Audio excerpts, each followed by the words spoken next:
Are the Bengals done making big moves in free agency? It certainly looks that way on the surface, but in this video, I'll break down the math and explain how there is still space to do noteworthy things without expecting anything out of the ordinary.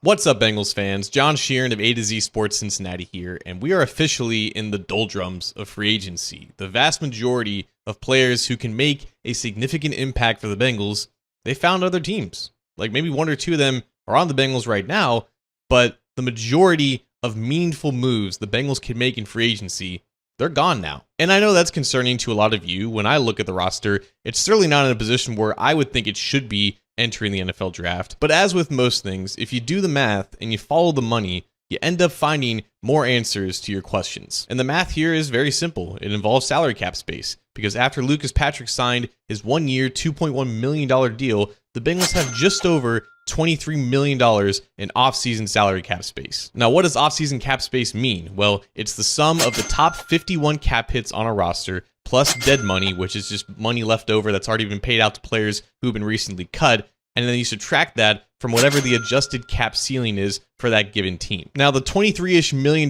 number that we're working with here, that's important because typically the Bengals will end up somewhere a little bit below that when they are officially done with adding players. In tracking this team's financial trends over the better part of the last decade doing this job, typically it's $17 to $18 million in offseason space when you can think that, yes, the Bengals are officially done doing anything of significance. So that leaves us with about $5 to $6 million in additional cap space that I would expect the Bengals to use in some way, shape, or form. Now, what that ends up being, I think we can all assume that the obvious answer here is that a Trey Hendrickson extension will likely raise his cap hit from the current spot of like $18.6 million. You could see that rise into the low 20s, which would eat up most of that remaining $5 to $6 million in space that they want to use. And the reason why Hendrickson's cap hit would go up this year with an extension is because the Bengals are going to try to increase the amount of cash that Hendrickson would earn this year to match what Max Crosby and Danielle Hunter are making, which is around $32 to $33 million.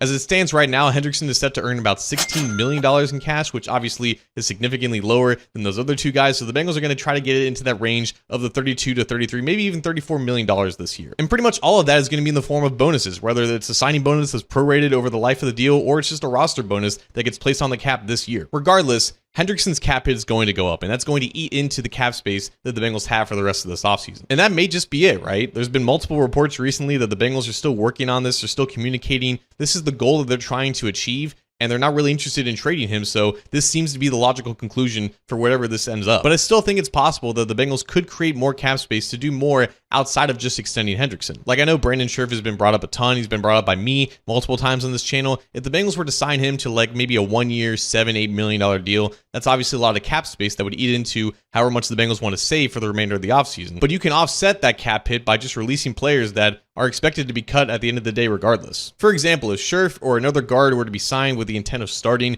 the Bengals could create cap space to offset whatever that cap is by just releasing Cordell Volson, who probably isn't going to make the team if another veteran guard and a rookie end up joining the picture. It's just too crowded, and Volson's $3.8 million cap hit, it's just too much to keep him on the bench. And then there's running back Zach Moss, who's kind of just hanging out in limbo right now because he's dealing with a neck injury, and the Bengals don't want to officially release him until he's cleared, so they don't actually owe him money or any more money if they were to release him. But those two moves right there can basically offset a Brandon Scherff signing or any other signing that the Bengals would want to make in the near future. Now, of course, the Bengals don't have to make any of these cuts to afford any of these moves, right? Again, $23 million in cap space goes a long way when you go from March to April. A lot of the deals that you'll see in free agency, they're not very lucrative. The reason why $17 to $18 million is basically their cutoff point is because around $10 million of that goes to draft picks, it goes to offseason workouts, it goes to budgeting for the practice squad in the middle of the season, and then the remaining $7 to $8 million that just carries into the season for any emergency signings, and then eventually it gets rolled over to next year where we start over the cycle all over again. This team's trends make it very easy to predict what they're going to do next. So if you do have any natural skepticism about the Bengals fitting in both a Trey Hendrickson extension